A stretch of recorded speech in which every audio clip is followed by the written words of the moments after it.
ઇકોનોમિક્સમાં મારે જેમ 11માં નહોતું એટલું બધું પ્રોપર રિઝલ્ટ આવતું, બીજું 12માં નીલકંઠ સર, અને બીજું હું એમ કહેવા માંગુ છું કે ઇકોનોમિક્સની મેં જે પ્રોપર સ્ટ્રેટેજી અપનાવી ને કદાચ તમારા લોકોને અપનાવવા જેવી છે.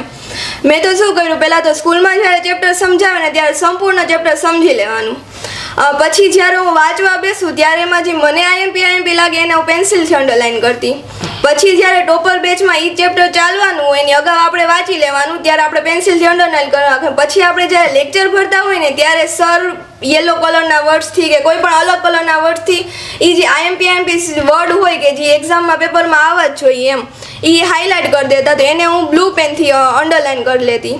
એટલે એનાથી શું થાય, એક તો પહેલાં તમારું આખું રિવિઝન થયું, પછી જે સમજાયું એની પહેલાં તમે તમારી રીતે નક્કી કર્યું કે ભાઈ આ વર્ડ્સ આવવા જોઈએ, પછી જે સરે કીધું પ્રોપર કે આ વર્ડ્સ આવવા જોઈએ તો આવવા જ જોઈએ એમ. એટલે 3 વાર ઓલરેડી રિવિઝન થયું ને પછી આપણે જ્યારે વાંચવા બેસી ત્યારે એ વર્ડ્સ જે હાઇલાઇટ થાય એ પછી મગજમાં છપાઈ જાય.